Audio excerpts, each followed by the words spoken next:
I think the comments about the developing world are very well taken, and it doesn't mean that we can't find good ways of sharing our clean energy technology with the developing world. We need to find business models that the countries can use, policies that are in alignment, so that the folks we have here feel that the risk is worth the gain, as well as the political risks if we don't do it, and the climate risks if we don't do it.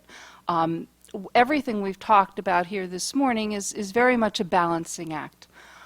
We have incentives that are critical in terms of intellectual property rights, whether it's in the United States or anywhere else in the world, and those rights need to be there in order to incentivize the kind of enormous investment that's required in the energy sector.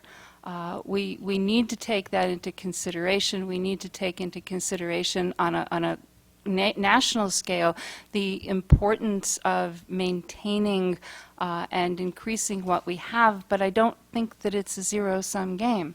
I don't know that I've heard anyone on this panel have that implication. I think we can all have a piece of the pie. It doesn't necessarily mean equal pieces, but we may all have a piece of that pie and ultimately all benefit from it.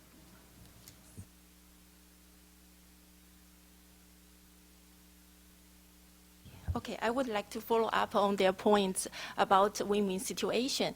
If we look at the global low-carbon technology innovation chain, we can see that the US and several other OECD countries are actually at the forefront of the innovation chain. Historically, high-income countries are always the players of breakthrough technologies. And then poor countries are at the lower link of the chain. They try to adopt technology and eventually deploy and diffuse the technology. Eventually, they may maybe catch up to be one of the innovators, but it takes time. So we come down to the theory that is China and OECD countries can both benefit from this innovation chain. Other countries, the US create technology and China is able to manufacture and bring down the cost, and eventually the entire developing world can diffuse that technology. I think it really benefits to all the countries and to the climate.